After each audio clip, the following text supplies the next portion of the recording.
Assalamualaikum warahmatullahi wabarakatuh.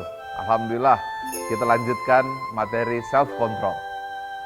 Saya ingin tanya kepada Anda, apabila ada seorang laki-laki, kemudian ia berada depan rumah Anda, di halaman rumah Anda, lalu ia buang air kecil atau kencing di situ. Apa yang terjadi? Mungkin Anda segera marah, Anda mungkin melempar batu, atau mungkin Anda teriak-teriak untuk mengusir orang itu. Benar? Iya, bisa seperti itu. Atau mungkin entahlah apa yang Anda lakukan. Fenomena yang seperti ini benar-benar terjadi 1400 tahun yang lalu. Pada saat itu di Nabawi, Nabi Muhammad SAW sedang bersama para sahabat. Tiba-tiba ada seorang lelaki Badui, ia buang air kecil di dekat dengan Masjid Nabawi. Bayangkan, para sahabat semuanya kaget dan beberapa sahabat sudah berdiri untuk berlari untuk menghentikan, tetapi justru Baginda Muhammad SAW mengatakan, biarkan dulu.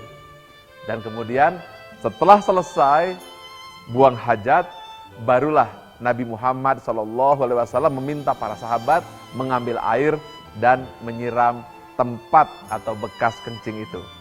Setelah itu barulah diberi nasihat kepada orang Badui tersebut. Luar biasa. Inilah menggambarkan self control yang luar biasa atau kemampuan mengendalikan diri paripurna untuk seorang yang bernama Muhammad SAW.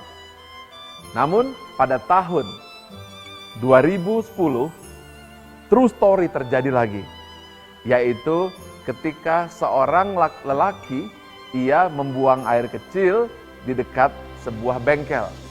Lalu pemilik bengkel tersebut marah dan ia teriak kepada orang yang membuang air kecil di tempat tersebut. Lalu apa yang terjadi? Ternyata orang yang kencing tersebut punya pistol dan langsung ditembak orang tersebut, dan itu masuk media massa. Sangat kontradiktif. Jadi betapa bahayanya ketika orang tidak mampu atau tidak memiliki kemampuan self-controlling.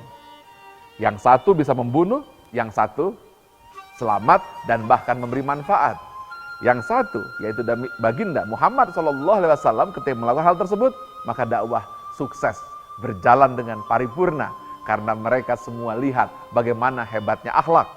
Tetapi yang satu lagi, yaitu pemilik bengkel, ia terkena tembak hanya akibat tidak mampu menahan perasaan dan membiarkan sejenak seperti yang dilakukan oleh Baginda Muhammad SAW. Inilah self control, sebuah kunci keberhasilan yang kadang tidak dipelajari. Banyak orang belajar ilmu-ilmu yang sangat tinggi, teknologi yang sangat tinggi, metode yang sangat hebat, tetapi self control adalah terbukti nyata membuat orang begitu kontras, sukses luar biasa atau mungkin kehancuran yang terjadi pada diri kita. Self control adalah sebuah mekanisme untuk membuat seseorang sukses mencapai tujuan, atau sebaliknya, kalau tidak bisa, nasibnya bisa seperti pemilik bengkel yang tertembak karena tidak mampu menahan diri.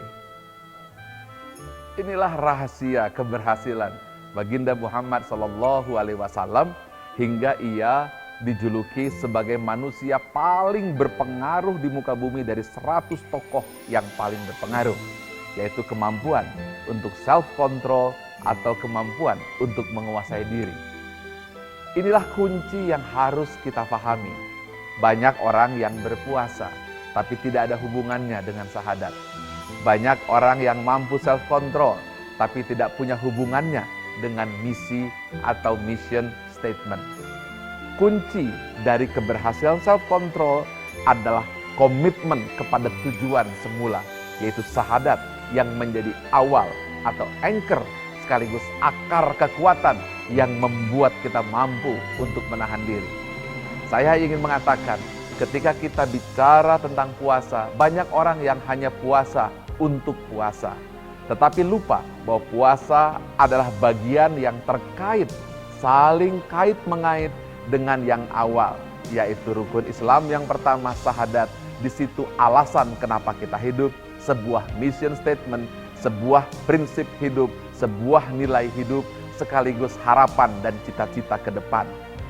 Barulah karakter terbentuk karena akarnya menghujam ke dalam bumi. Barulah self-control adalah bagian yang tidak pernah boleh terputus terlepas dari karakter dan mission statement. Artinya, puasa, sholat, dan kemudian syahadat adalah satu kesatuan yang tak pernah terputuskan. Inilah rahasia keberhasilan yang jarang orang pelajari, tetapi juga jarang orang yang mampu menghubungkannya menjadi satu bagian yang harus dikaitkan. Banyak orang yang gagal di tengah perjalanan, banyak orang tidak mencapai tujuan. Ia sudah belajar segala hal, tapi satu hal ini, self-control, belum dipelajari secara mendalam. Kita akan bahas secara rinci, satu persatu, apa bagian-bagian yang harus kita perbaiki, dan bagaimana strategi dan teknik yang tips-tips sederhana untuk mengatasinya. Inilah kunci berhasil dunia dan akhirat. Sahabat setia selamanya.